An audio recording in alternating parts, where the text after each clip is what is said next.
Ok, bah merci beaucoup Florian. Est-ce qu'on m'entend bien? Oui, pas de souci. Ouais, on m'entend bien. Parfait. Alors, bah, je vais commencer par une première partie sur vraiment la partie gestion du cabinet. Que faut-il savoir quand on démarre son activité? Et après, dans la deuxième partie, c'est Florian qui vous montrera comment utiliser Orthofinance dans le cadre de votre gestion de cabinet. Alors, premier point, c'est que vous êtes très bien formé dans vos écoles respectives à la pratique de votre, de vos différents types de rééducation en orthophonie, en orthopsie, kinésithérapie, etc.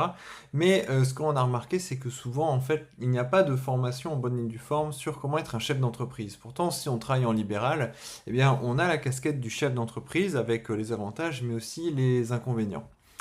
Donc déjà, quel est le statut juridique de votre cabinet? C'est-à-dire que finalement, vous, c'est quoi comme entreprise? Bon, la majorité des paramédicaux, souvent, sont en ce qu'on appelle l'entreprise individuelle. Donc ça, on peut le vérifier sur Internet. Ça, par exemple, j'étais chercher l'entreprise de Florian sur société.com. On voit que l'entrepreneur individuel, c'est la forme juridique. Donc, à savoir que c'est différent d'une société anonyme, d'une société par action simplifiée, d'une SARL, etc. Vous, c'est vraiment souvent l'entreprise individuelle. C'est pas le seul statut possible, mais c'est vraiment le plus massivement adopté par la plupart des pros de santé en libéral. Alors, justement, vous pouvez faire des choses plus compliquées. Alors, vous, en fait, vous êtes a priori tout seul, même si vous exercez à plusieurs dans le cabinet, votre entreprise, vous êtes seul dedans. Vous êtes plusieurs entreprises à être dans le même cabinet, mais vous êtes quand même juridiquement seul. Et vous êtes une entreprise individuelle. Il faut savoir que lorsque vous êtes affilié à la Carpimco, donc orthophoniste, orthoptiste, pédicure-podologue, masseur kinésithérapeute et infirmière en libéral, vous n'avez pas le droit d'être en auto-entreprise. Ça, c'est un truc à savoir. Vous ne pouvez pas avoir d'auto-entreprise à côté. Vous êtes bien en entreprise individuelle. Pourquoi vous devez cotiser à certaines caisses spécifiques des orthophonistes? On voit de plus en plus des gens qui sont en Solarl. Alors, Solar, ça peut être intéressant du point de vue des cotisations, mais attention, vous n'êtes pas tout seul hein, dans les Solars, il faut être à plusieurs, sinon il faut faire une Solasu, mais bon, franchement, c'est quand même hyper compliqué. Donc il y a des gens pour qui c'est utile, mais en début d'activité, honnêtement, bon, il vaut mieux rester dans l'entreprise individuelle, c'est quand même 1000 fois plus simple. Donc, quelles sont les étapes pour créer son entreprise dans le paramédical? Bah, premièrement, en fait, il faut, après avoir été diplômé, contacter l'ARS, l'Agence régionale de santé. Ça vous permet d'obtenir un numéro RPPS et l'autorisation d'exercer.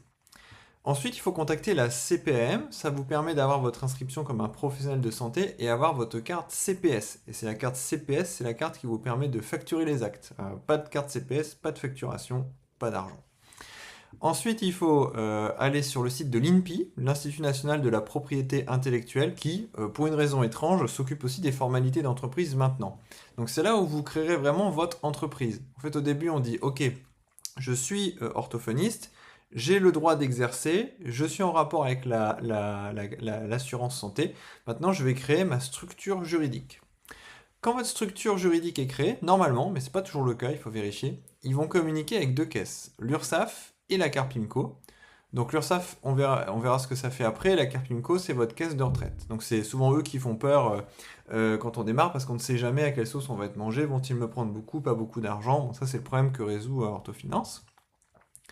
Après, il faut souscrire généralement des assurances, responsabilité civile. Si quelqu'un se fait mal dans votre cabinet de votre faute, eh bien, s'il vous attaque, il faut une assurance pour prendre en charge les dommages et intérêts, les frais d'avocat, etc.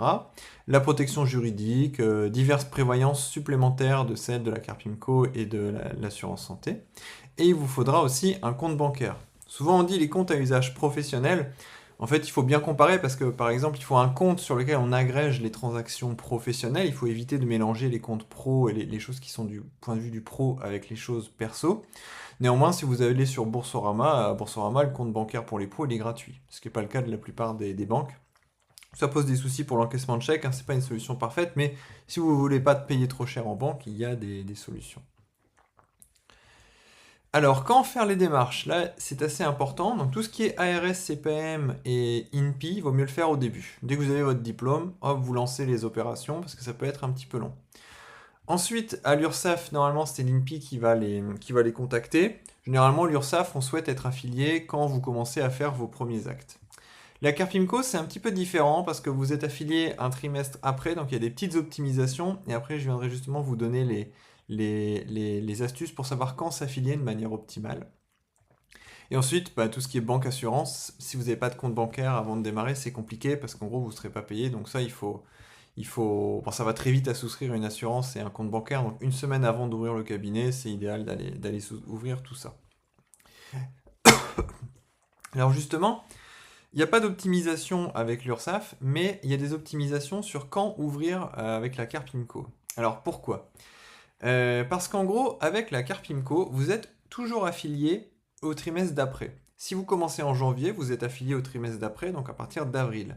Si vous commencez en août, vous êtes affilié au trimestre d'après, donc ce sera octobre. Et nous, on a remarqué qu'il y a vraiment des périodes qui ne vont pas. Donc, si vous êtes diplômé là en fin d'année scolaire en juin, souvent, le mieux, c'est de s'affilier à partir du 1er octobre. Pourquoi? Parce qu'en gros, si vous affiliez au 1er octobre, vous payez aucune cotisation sur le dernier trimestre de l'année, et en fait, il faut 2 ans pour qu'il vous rattrape certaines cotisations, donc ça vous laisse du temps d'épargner. S'affilier entre janvier et fin juin, c'est bien aussi. Ça pose pas trop de problèmes. Là où généralement il y a des problèmes, c'est entre juillet et septembre. Parce que là, vous cumulez tous les trucs qui sont problématiques. Vous payez des cotisations, mais en plus, ils vous proratisent mal pour l'année d'après. Généralement, les gens qui ont des problèmes, c'est souvent des gens qui vont s'affilier entre le 1er juillet et fin septembre. Alors, c'est pas un problème en soi, c'est simplement qu'il faut être sophistiqué, il faut bien comprendre comment ça marche pour éviter de tomber dans des pièges de la Carpimco. Mais typiquement, si vous voulez prendre un peu de temps pour vous, si vous hésitez de commencer en septembre ou en octobre, moi je conseillerais de commencer en octobre. C'est souvent plus simple que de commencer en septembre. Si vous ne pouvez pas, bon bah là vous pourrez lire dans le manuel d'Orthofinance, on vous explique comment gérer les affiliations lorsqu'elles sont faites au 1er juillet et comment gérer la problématique. Alors maintenant on a un... alors je vois qu'Audrey aimerait prendre la parole.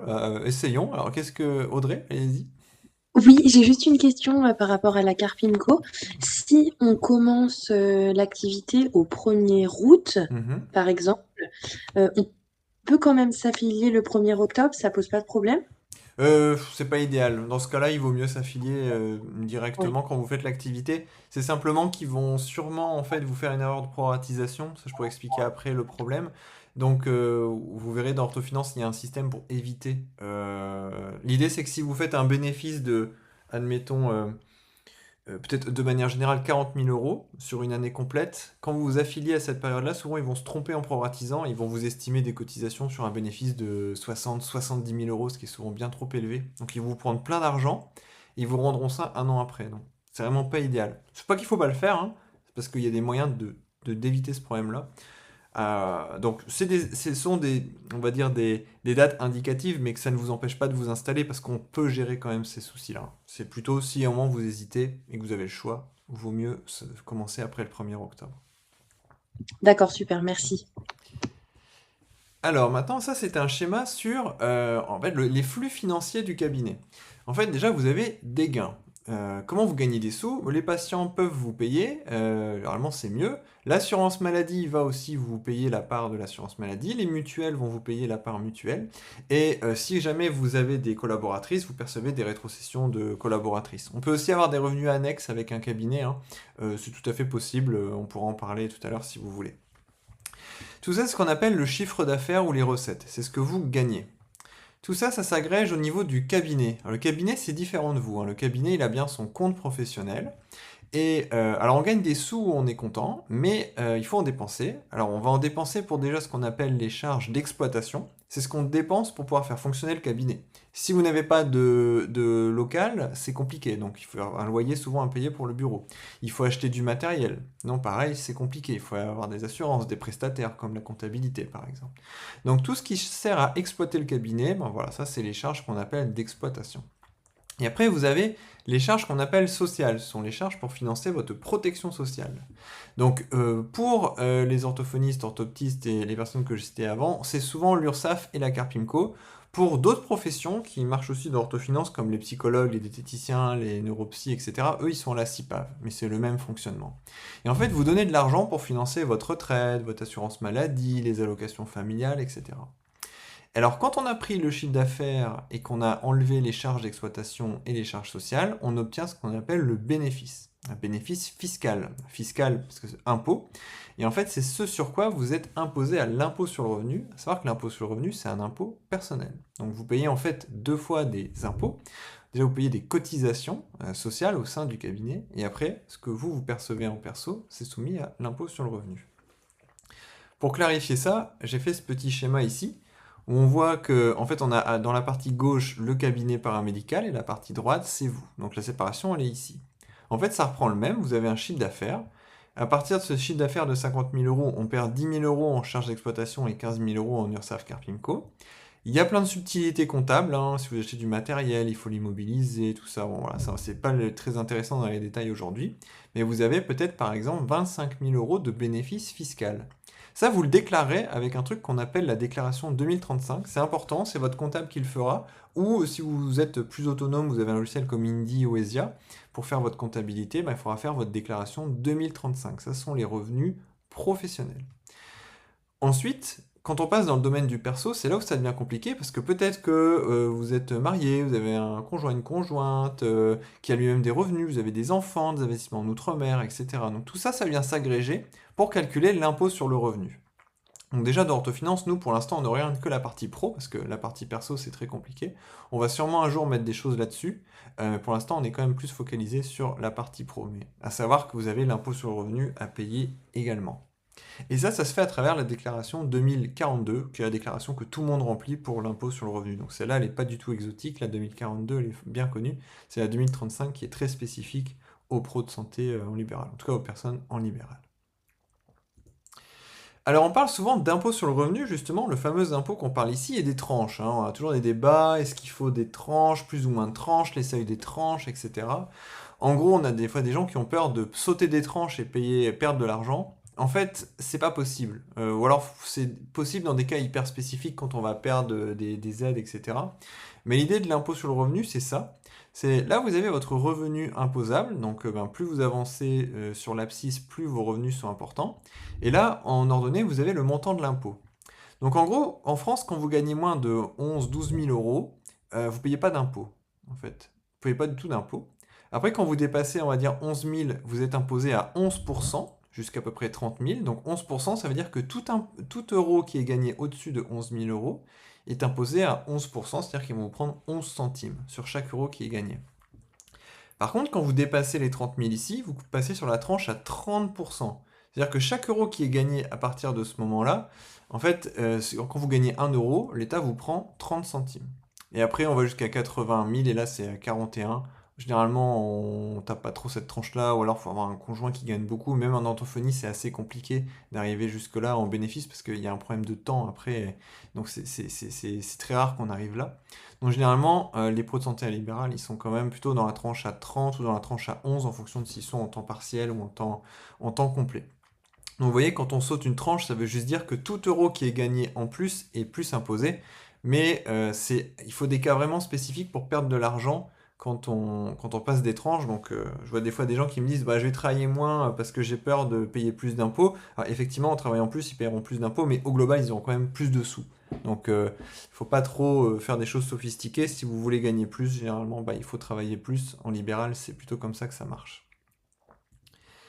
Alors, l'URSSAF et la Carpimco, mais qu'est-ce que c'est? En fait, c'est des organismes de protection sociale. C'est quoi la protection sociale alors? C'est les mécanismes par lesquels une société, donc on dit la société, on va dire la France, elle s'organise pour protéger ses membres contre les coups durs de la vie. Nous en France, on appelle ça la Sécu. La Sécu, c'est la protection sociale. Donc vous avez deux grandes caisses à qui vous parlez pour votre protection sociale. La première, c'est l'URSSAF.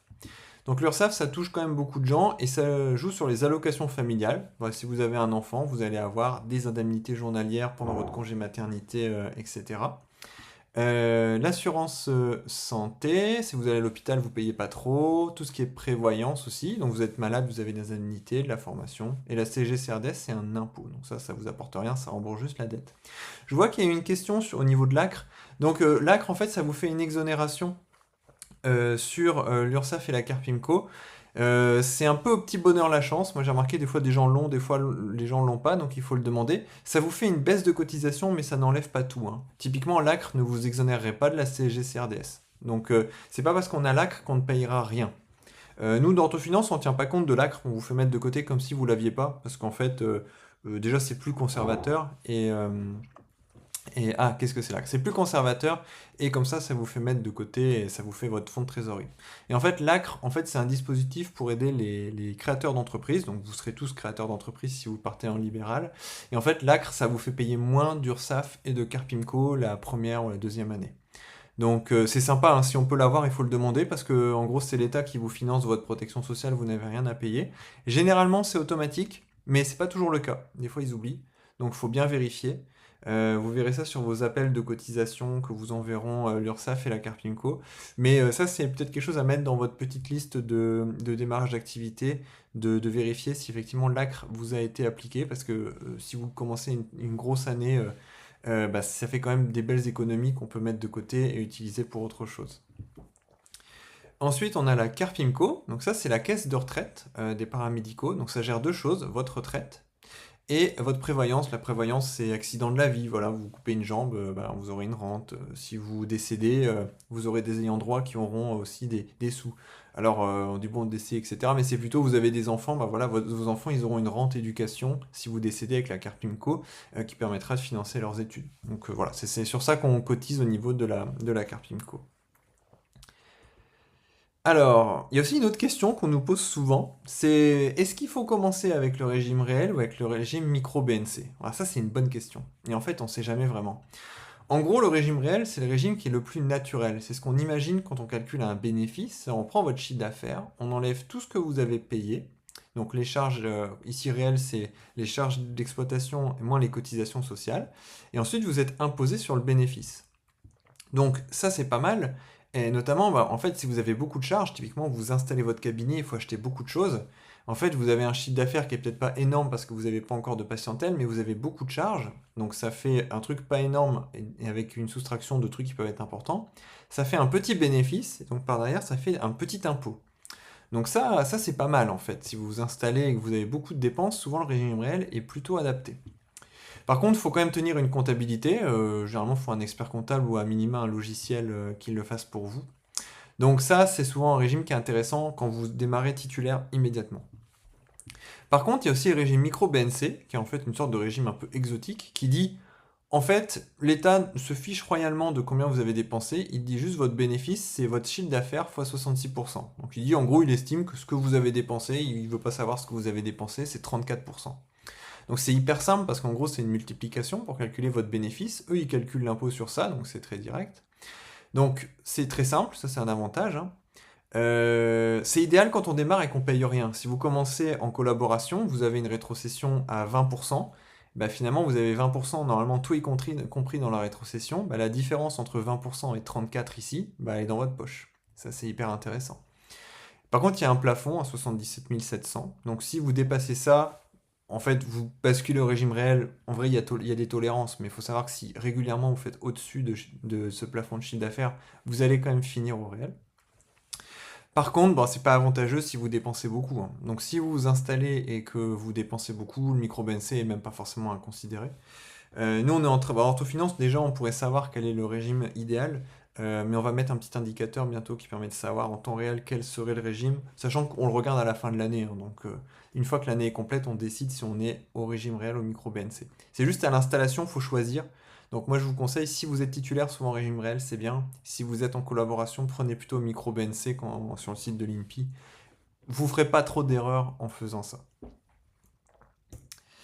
Voilà, donc on en revient à notre petit schéma. Donc ça, c'était le schéma des flux du cabinet. En fait, ce schéma, il est un petit peu faux. Et d'ailleurs, c'est où est le problème?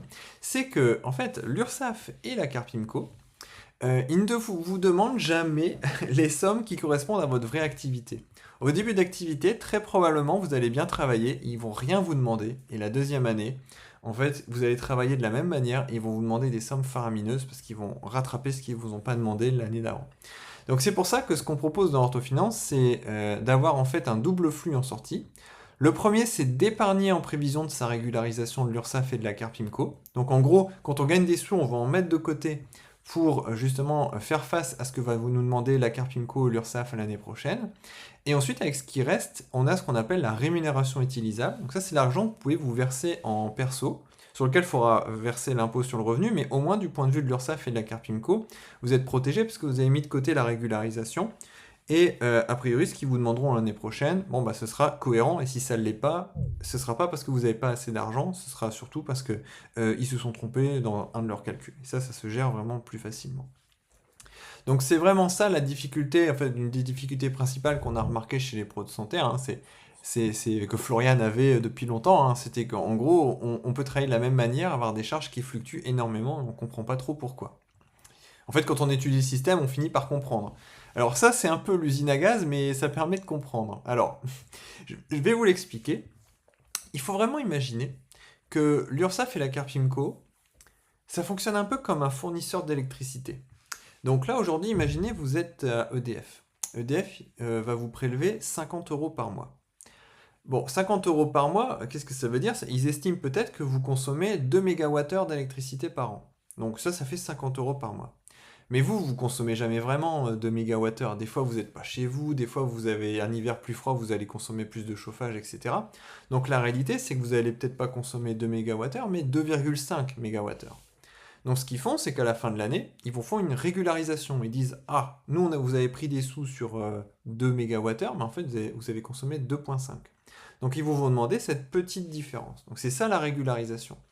Il y a d'abord une estimation pendant l'année en cours, et quand l'année est terminée et qu'ils connaissent votre vraie consommation, ils vous demandent la différence entre la consommation réelle et la consommation qu'ils avaient estimée, ce qu'on appelle la régularisation.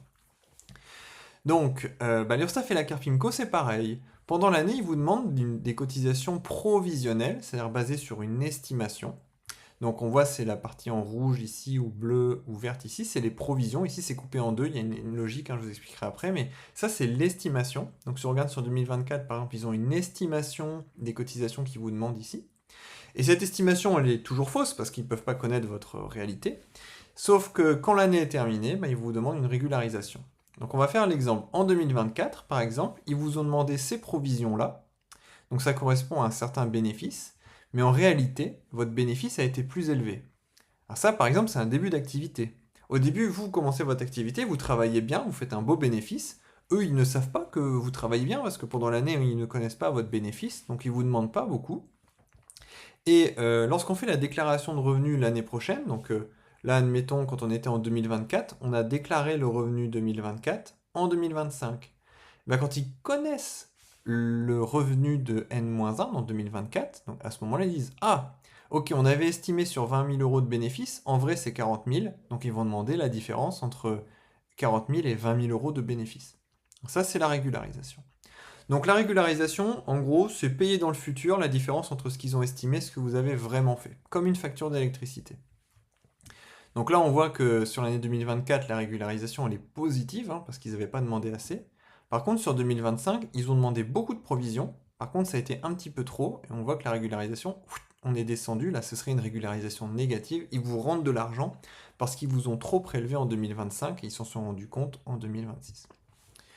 La petite subtilité, c'est que souvent la régularisation, c'est pas ça qui va vous faire mal en début d'activité. Ça, c'est un truc à connaître. C'est pas cette partie-là, régularisation, qui va vous faire mal.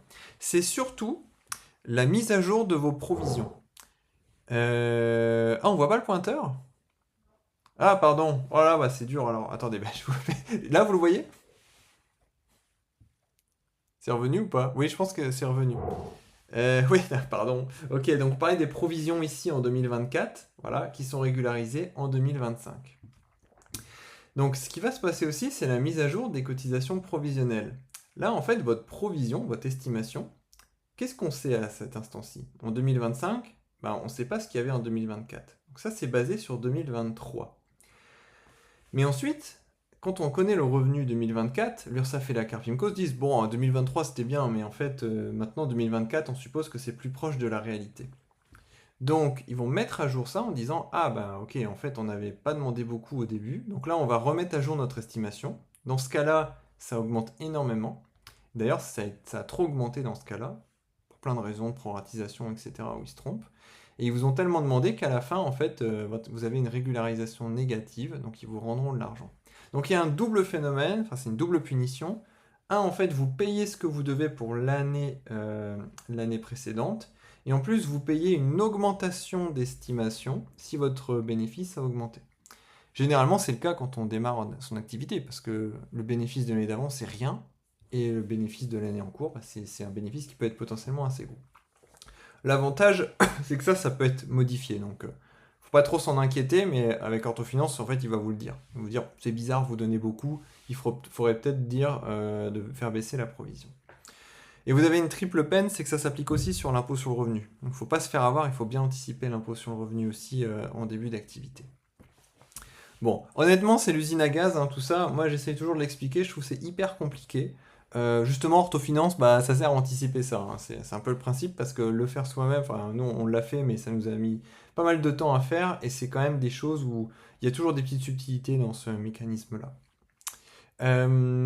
Donc là, j'en arrive à la partie sur orthofinance, et là, Florian va prendre la main pour faire la démo, et moi, je pourrais répondre aussi à des questions dans le chat. Donc, bah, orthofinance, c'est un logiciel qui vous permet de déterminer votre rémunération vraiment utilisable à la fin du mois en anticipant bien les régularisations de l'URSSAF, de la Carpimco, de la CIPAV en fonction de votre métier. Donc anticiper tous ces trucs, ici l'usine à gaz, hein, de régularisation, de mise à jour de la provision, etc. Alors pourquoi c'est utile? En fait on a nous pas mal de témoignages maintenant d'abonnés, des gens qui appliquent souvent la règle du 50-50, c'est ce que disent la plupart des gens, c'est pas une règle bête du tout, hein, la règle du 50-50, sauf que des fois vous l'appliquez et en fait les gens se rendent compte qu'ils n'ont pas mis assez de côté. Typiquement activité temps partiel, c'est souvent le cas, 50-50 c'est pas assez. Où il y a des gens qui disent j'ai appliqué le 50-50 et j'ai trop mis de côté, donc je me suis sous-payé. Ça, souvent, activité pleine où on travaille bien. Et des fois, l'URSSAF m'a calculé des cotisations sur une base de 101 000 euros de revenus. Donc, bon, en orthophonie, faire 101 000 euros de bénéfices, il faut se lever tôt parce que je pense qu'il faut plus que 24 heures par jour pour arriver à faire ça. Donc là, ça vous permet aussi de vérifier quand il y a des erreurs au niveau de l'URSSAF ou de la Carpimco. Donc, je propose de passer à la démo. Donc, Floriane, je te donne la main si tu es là. Alors, pourquoi on a voulu faire le logiciel? Bah ça, Aurélien vraiment vous l'a expliqué. On a voulu quand même si ça touche aux finances, vouloir faire quelque chose d'assez simple, compréhensible, d'assez clair, etc., pour que vous puissiez donc vous en sortir vraiment tout seul qu'on vous prenne un petit peu par la main pour vous guider sur ce chemin-là. Donc, le logiciel se présente de cette manière. On va vous mettre sur le logiciel pas mal d'encarts vidéo.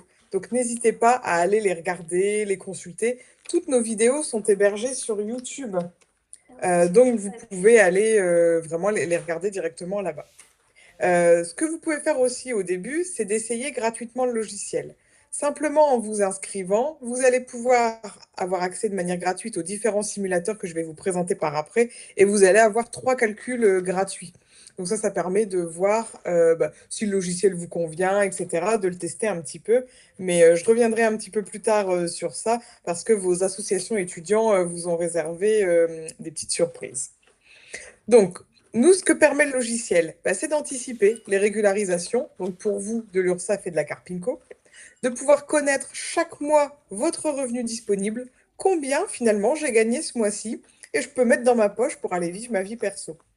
Tout ça, ça vous permet donc de piloter vos finances avec plus de sérénité. En fait, on y voit plus clair, on ne navigue plus à vue. Au niveau des professions qui sont éligibles au logiciel Orthofinance, donc forcément, à la base, il est né de mon besoin, de ma crainte. Donc, il fonctionne pour les pros de santé qui ont pour caisse de retraite la Carpimco. Et les orthophonistes ont le même fonctionnement financier de cabinet que les masseurs, que les kinés, les infirmières donc en libéral, les podologues ou les orthoptistes. Donc si jamais vous avez des collègues ou futurs collègues ou des amis qui ont cette problématique de savoir exactement combien on gagne et qui font partie de ces professionnels-là, le logiciel est totalement adapté pour eux aussi. Ça fait maintenant 2 ans que le logiciel Vie existe, on est présent sur les réseaux sociaux, etc. Et on a d'autres professionnels de santé qui sont venus nous voir en nous disant, mais en fait, nous aussi, on a cette problématique-là, on aimerait trop en fait pouvoir en profiter. Et c'est pour ça que la famille d'Orthofinance s'est agrandie au fur et à mesure. Donc on prend aussi en compte les professionnels de santé qui sont à la CIPAV. Donc ce sont les autres professions paramédicales, mais qui ne sont pas pris en charge par la sécurité sociale. Donc la liste est ici, hein, les ostéos, les ergos, les psychologues, psychothérapeutes, diététiciens, psychomotriciens, etc. Et plus récemment, la CARCDSF, donc c'est la caisse de retraite des chirurgiens dentistes et des sages-femmes. Donc tous ces professionnels de santé-là peuvent utiliser le logiciel, donc s'ils travaillent en entreprise individuelle. Alors, je vais vous présenter les différents onglets. Donc, il y a le premier onglet, c'est les finances professionnelles. Alors, le principal onglet qui va être vraiment le plus important, ça va être le tableau ici avec la vue mensuelle.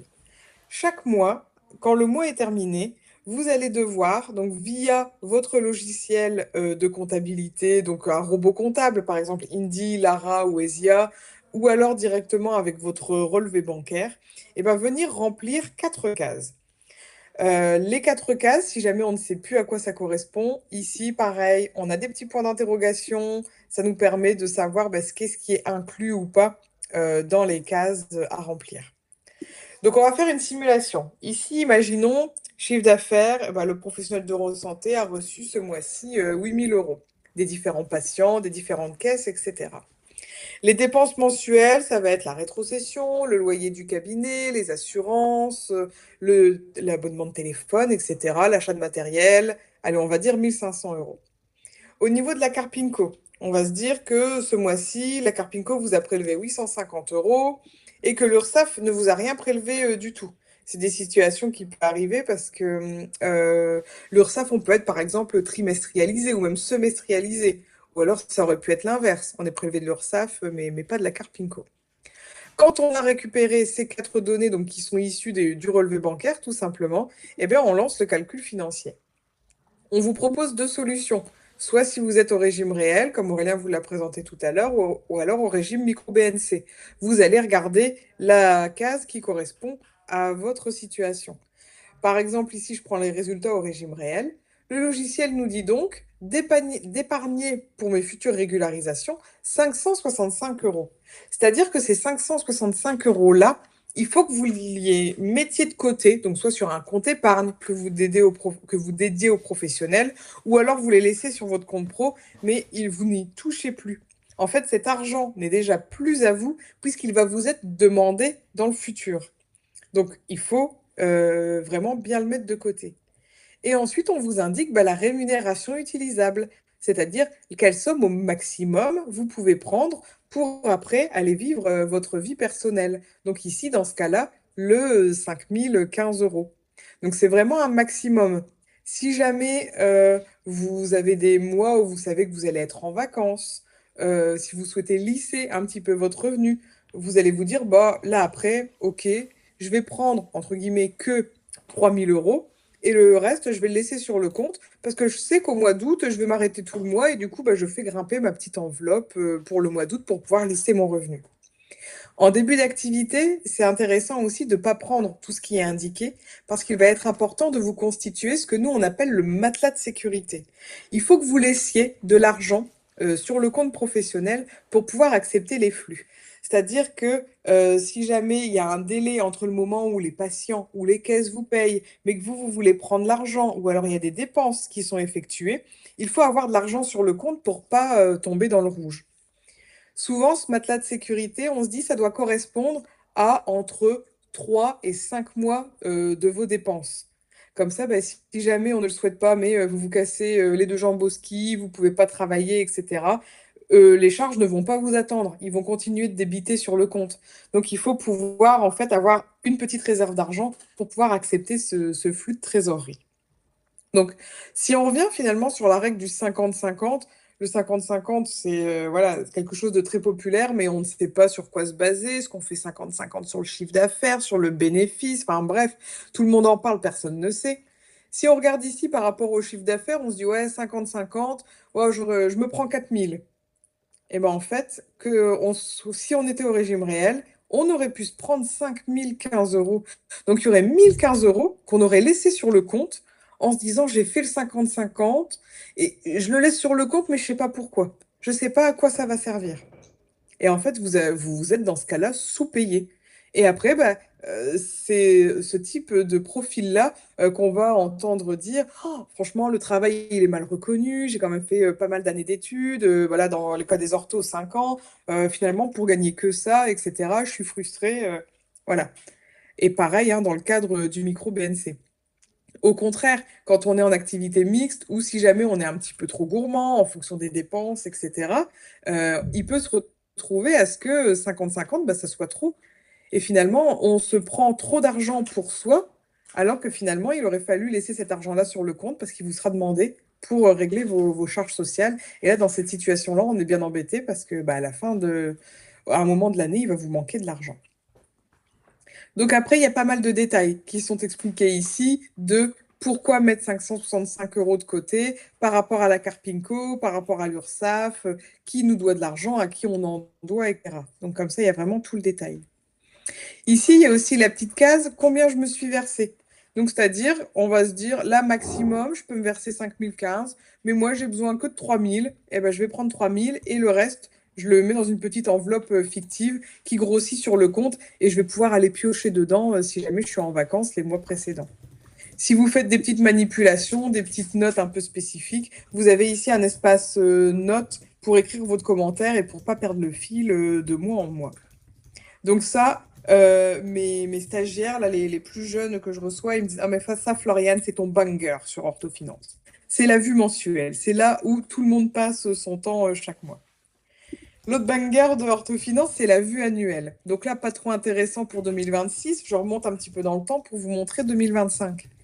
Et donc là, eh ben, on a chaque mois mes chiffres qui ont été reportés dans le logiciel. Et comme ça, au fur et à mesure de l'année, eh ben, je peux suivre l'évolution de mon chiffre d'affaires, de mes dépenses. Comme ça, je sais s'il faut que je me freine un petit peu ou pas, de combien la Carpinco m'a prélevé, combien l'URSSAF m'a prélevé, combien j'ai dû mettre de côté pour mes futures régularisations. Donc là, ici, dans mon cas, 904 euros, c'est pas énorme, mais voilà, parce que moi, je suis, au niveau de mon activité en orthophonie, ce qu'on appelle en régime de croisière. J'ai arrêté de déménager mes cabinets, je suis installée, je ne fais plus de congé maternité, je n'ai plus de gros projets, etc. Ma situation financière en termes de cabinet, de nombre de rendez-vous est fixe. Donc, et pourtant, voilà, je suis quand même avec un décalage de 1000 euros quasi. On a aussi le montant de la rémunération utilisable. Donc, je pouvais me prendre en 2024 24,99 euros, mais je ne me suis pris que 20 000 euros. J'ai choisi de laisser 3 099 euros sur le compte. Ça, c'est ma réflexion personnelle parce que je savais que mon début d'année allait être un peu plus difficile. Il allait y avoir les vacances de février, etc. Je savais que j'avais besoin de laisser un petit peu cet argent sur le compte pour faire grossir ma petite enveloppe pour lisser mon revenu. Donc, ça, c'est vraiment la vue synthétique du tableau. Si après, on veut aller dans le détail, on peut sélectionner et choisir de montrer tous les points intermédiaires. Et là, on va vraiment aller dans le détail de tout ce qu'on rentre à chaque fois dans le logiciel, si jamais on vous demande des infos un peu plus précises ou vous voulez aller comprendre dans le détail. Mais si vous décochez tout ça, vous avez finalement l'essentiel pour suivre les finances de votre cabinet. Attention, ce n'est pas un logiciel qui assure, enfin qui certifie la comptabilité. On ne va pas venir remplir vos CERFA, vos 2042, etc., ou vos 2035.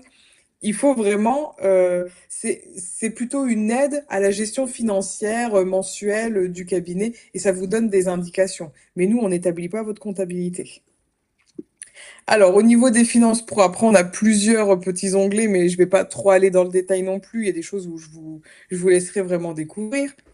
On a les saisies avancées. Donc, c'est-à-dire, par exemple, quand vous achetez du matériel supérieur à 500 euros hors taxe ou 600 euros TC, il faut le rentrer dans Orthofinance parce que tout le montant de l'achat ne va pas être déduit sur une année. Par exemple, vous achetez un ordinateur, vous achetez un nouveau téléphone avec le cabinet ou une tablette ou une grosse commande de meubles. Si jamais c'est quelque chose qui vaut 1200 euros, les 1200 euros vont être étalés et déduits sur plusieurs années. Donc ça, il faut l'indiquer à Orthofinance parce que ça va influencer vos charges. Si vous faites un prêt professionnel, il faut aussi l'indiquer. Si vous avez mis en place des contrats de PER, de prévoyance, d'assurance, de mutuelle, etc., il faut aussi le remplir dans cette partie-là d'Orthofinance. Parce qu'en fonction de la fiscalité de votre contrat, donc ça c'est noté sur votre contrat quand vous l'ouvrez auprès de différents prestataires, il y a une partie qui va peut-être être réintégrée ou pas dans la comptabilité au niveau des charges. Donc ça, vous rentrez vos contrats et après le logiciel se charge de ça pour vous. Prise en compte de la LOA ou LD, si jamais vous prenez une voiture en location, eh ben c'est important avec le cabinet, c'est important de venir remplir le contrat aussi. Les indemnités kilométriques. Alors, dans le cadre des orthophonistes, généralement, c'est assez marginal. Ça, on l'a rajouté à la demande des infirmières parce qu'elles peuvent faire plusieurs milliers ou centaines ou milliers de kilomètres par semaine. Donc, ça commence à devenir significatif dans leur comptabilité. Et ensuite, au niveau des paramètres, là, c'est intéressant de s'y arrêter quelques instants. De base, quand vous configurez votre logiciel, la marge de sécurité va être mise à 10%. Pourquoi? Parce que ça va vous faire du coup économiser, mettre un peu plus de côté. On n'est jamais allé à côté d'une erreur de saisie. Vous vous trompez sur un mois, etc. au niveau de vos chiffres. Bon, bah, comme ça, on sait que vous mettez quand même un petit peu plus de côté. Ça vous aide aussi à votre matelas de sécurité. Mais on l'a aussi mis pour pouvoir ajuster pour les professionnels de santé qui partent s'installer dans les dom. Boum. Pas de souci. En allant travailler, par exemple, au soleil, donc Martinique, Guadeloupe, La Réunion, tout ça. En plus d'avoir le soleil, on a des exonérations au niveau de l'URSSAF. Donc, pour être un peu plus près de la réalité pour ceux qui veulent aller travailler au soleil, eh ben, il faut mettre ce pourcentage-là à 0. Ça nous a permis aussi de venir jouer avec le taux de revenu non conventionnel.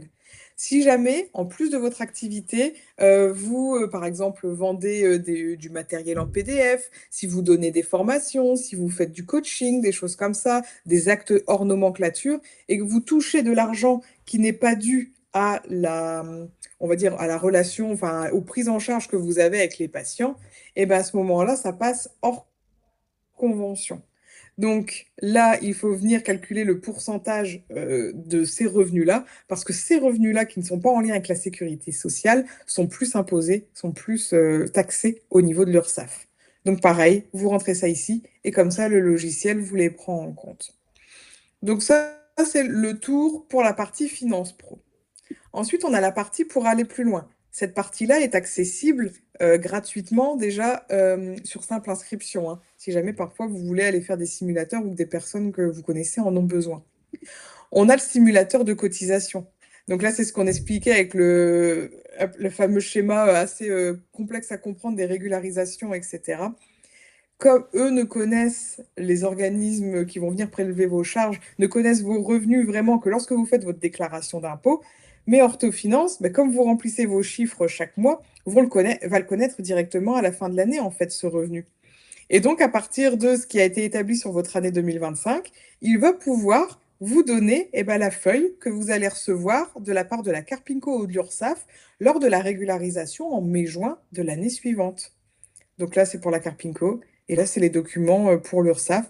Donc comme ça, c'est ce qu'on entend sur les réseaux. Il y en a qui angoissent ou qui disent, mais je sais pas à quelle sauce je vais te manger, etc. Avec Orthofinance, plus d'excuses de ce côté-là.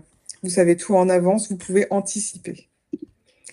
On a aussi le simulateur d'achat de véhicules. En fonction donc de différents paramètres du véhicule, ça va être son prix, ça va être est-ce que c'est une essence, un diesel, une batterie, une totale électrique, une hybride, est-ce que c'est une grosse voiture ou pas, combien elle consomme, son nombre de chevaux fiscaux, etc. En fonction de toutes ces informations qu'on trouve soit sur la carte grise, soit sur les devis qui vous sont faits en garage, Le logiciel va vous dire, est-ce que la voiture que vous voulez acheter, c'est plus intéressant de la faire passer sur le cabinet ou de la faire passer en personnel? Qu'est-ce qui va être pour vous le plus intéressant au niveau fiscal? Donc ça permet en fait de ne pas se tromper et voilà, d'éviter de devoir faire des petites pirouettes, des petits ajustements comptables qui pourraient vous faire perdre de l'argent. On a également le simulateur de congé maternité avec sa petite vidéo explicative. Donc là, si jamais voilà, vous projetez de faire un congé maternité, vous vous laissez guider par le questionnaire du logiciel et il va vous faire un grand inventaire de toutes vos finances, etc. et de votre situation pour pouvoir vous dire ben, est-ce que finalement vous avez assez d'argent ou pas pour vivre votre congé maternité sereinement. Donc ça permet de se dire ah bah finalement là je ne suis pas encore au clair avec ça. Sur ma rémunération utilisable, je vais pas tout prendre et je vais mettre de côté pour compléter mon enveloppe pour mon futur congé maternité. On a également le simulateur de chèque vacances. Donc, quand vous allez travailler en libéral, vous allez devenir chef d'entreprise et toute entreprise peut commander des chèques vacances. L'entreprise, donc le cabinet, achète des chèques vacances que vous, ensuite, vous allez utiliser pour vos activités personnelles. Donc, chèque vacances, c'est l'ANCV qui édite ça, c'est pris vraiment partout. Vous pouvez payer vos billets de train, vos billets d'avion avec des restaurants, des cinés, des musées, des activités extrascolaires, etc. Donc vraiment, ça vaut le coup. En fonction donc du montant que l'on veut prendre et de notre taux d'imposition sur le revenu, vous pouvez faire différentes simulations pour connaître en fonction de votre situation quel est le montant le plus avantageux pour vous que vous pouvez prendre. Là, si par exemple je prends 1 000 € en étant imposé à 30%, ça va me faire avoir des économies sur les cotisations sociales. Ça veut dire qu'en achetant ces 1 000 € de chèque vacances avec le cabinet, je vais payer, ça va me faire une dépense, je vais payer moins d'URSSAF et moins de Carpinco, à hauteur de 83,68 €.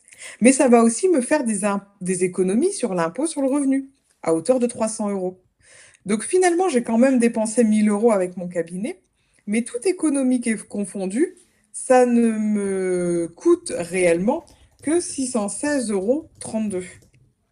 Donc voilà, à vous, en fonction de la somme que vous souhaitez obtenir, dont vous avez besoin, etc., ou des économies que vous souhaitez réaliser, et ben de faire vos petites simulations pour savoir ce qui est le plus intéressant pour vous.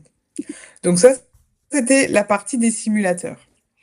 Ensuite, on a la partie aide dans Orthofinance. Tout ce qui a servi à la construction, à l'utilisation du logiciel, voilà, c'est pas nous qui l'avons inventé, ça vient pas de notre tête. Ce sont issus de textes de loi, de ce qui vient sur le site de l'URSSAF, de la Carpinco, etc. Et ici, donc, c'est un petit peu, voilà, la petite caverne au trésor d'Orthofinance. Donc, tout ce qui sert à comprendre comment fonctionne le logiciel, comment le remplir, qu'est-ce que c'est un chiffre d'affaires, qu'est-ce que c'est un prêt, un amortissement, etc. Comprendre vraiment tout ce dont on parle en fait aux finances, tout ce dont vous allez être, tout ce à quoi vous allez être confronté, tout est recensé ici via des petits articles. Tout à l'heure, on parlait de l'ACRE. Et ben, vous avez un article en fait sur l'ACRE. Hop. On parlait des cotisations en outre-mer. Vous avez aussi un article sur ça. On vous fait un article sur comprendre vos cotisations. Et donc, on vous dit, vous avez la petite vidéo sur l'explication d'un échéancier URSSAF, d'un échéancier Carpinco. Parfois, on va vous dire, finalement, vos cotisations sont pas adaptées à votre situation. Il faut aller les adapter et les faire baisser sur le site. Et bien ici, on vous met le protocole sur comment faire sur le site de l'URSSAF. Quelles sont les différentes étapes à suivre pour régler vos cotisations au plus juste. Donc voilà, tout a sa petite fiche dans le manuel. Hop. Au niveau de l'aide, vous avez aussi différents moyens de nous contacter. Donc ça, je l'ai dit au début, mais peut-être que tout le monde n'était pas là. À Orthofinance, on est 3 personnes, donc à avoir monté le logiciel. Et voilà, c'est tout. Donc quand vous contactez quelqu'un, c'est l'un de nous 3. vous ne tombez pas sur n'importe quel conseiller, etc. Donc vous pouvez nous écrire sur l'adresse mail si vous avez une question. On essaie de répondre le plus rapidement possible, donc allez, hein, si tout va bien, sous 24 à 48 heures. Nous sommes aussi présents sur les réseaux sociaux. Donc, on a un groupe Facebook, mais qui fonctionne un peu plus en mode forum. On a bien sûr les vidéos qui sont sur YouTube. Et surtout, on est présent sur Instagram. Donc, ah ouais, je peux avoir mon... Fort Voilà, bien. comme ça tu peux. Tac. Donc comme ça. Et donc aussi, on est très présent sur Instagram. C'est notre plus gros réseau. Alors, j'essaie de me lancer sur TikTok, mais c'est pas ma génération, hein, donc le compte décollera peut-être un jour, mais voilà, pas aujourd'hui. Donc voilà, si jamais vous voulez nous contacter, voilà, c'est nous aussi qui gérons nos réseaux sociaux. Donc si vous envoyez un message, un DM sur Insta, c'est sur moi que vous tombez. Sur Instagram, on va aussi mettre des vidéos d'explication, des petites vidéos éducatives, etc. Donc voilà, n'hésitez pas à aller fouiner par là-bas. Ensuite, vous avez aussi ce qu'on a appelé la prise de rendez-vous. Donc par exemple, vous dites, finalement, j'ai du mal au niveau de la compréhension des résultats. Hop, on vous met une vidéo explicative qui pourrait potentiellement vous aider et répondre à votre problématique. Si jamais ça va toujours pas, on va vous dire, par rapport à ça, voici les articles dans le manuel que vous pouvez consulter qui vont vous aider. Si jamais ça va toujours pas, vous pouvez nous envoyer un mail et on tentera de répondre à votre question. Et si jamais vraiment ça va toujours pas, vous pouvez prendre rendez-vous. Donc là, vous avez de quoi programmer des visios avec nous. Donc ça, c'était pour la partie aide. Alors, on arrive à la partie intéressante, la partie profil. Et c'est là qu'on va parler du prix. Alors, Orthofinance, donc, ça passe dans les charges du cabinet. C'est un logiciel, donc quand vous avez votre abonnement, vous pouvez tout de suite télécharger votre facture et le faire passer dans les charges. À la base, Orthofinance coûte 9 € par mois ou 79 € par an. Mais, comme vous avez des super associations étudiantes, ils ont négocié pour vous un code promo de 20%. Donc ça veut dire que par mois, 20%, le logiciel retombe à 7 € et des chiquettes. Et à l'année, ça nous fait à peu près 63. Et pareil, 63 et quelques centimes. Donc votre code promo, c'est généralement le nom de votre association étudiante avec le chiffre 20 derrière. Il y en a une, je ne sais plus de quelle école, c'est Oreille. Oreille, c'est pas Limoges. Limoges me fait faire un code spécial, c'est Oreillette. J'ai trouvé ça trop mignon. Mais c'est eux diffèrent un petit peu de ça. Mais vous retournez, voilà, ouais, c'est Limoges. Vous retournez en fait auprès de votre association étudiante et ils vous communiqueront le code. Et au pire, si vous ne trouvez pas le code, etc., vous venez me voir sur Insta, vous me dites je suis de telle école, et puis je vous communique le code sans souci. Il est là pour vous, il n'y a pas de date de validité, il faut pas le prendre maintenant, il faut pas forcément le prendre dès que vous êtes diplômé. Voilà, le partenariat avec vos associations est lancé. Le code, si vous le prenez à Noël, vous le prenez à Noël, hein.